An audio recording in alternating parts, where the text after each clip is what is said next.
Ready to transform your Asana boards from basic to brilliant? First, hover over your profile icon in the top right corner of your Asana screen. It might be your initials or a profile picture if you've already added one.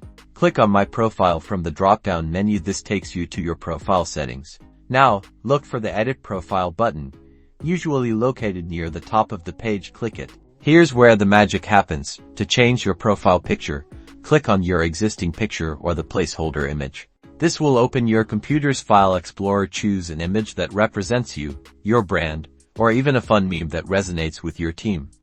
Just make sure it's appropriate for the workplace. While you're here, take a look at your name and other profile information. Make sure everything is accurate and reflects how you want to be seen within your Asana workspace. Once you're happy with your changes, scroll down and click the Save Changes button. Tada!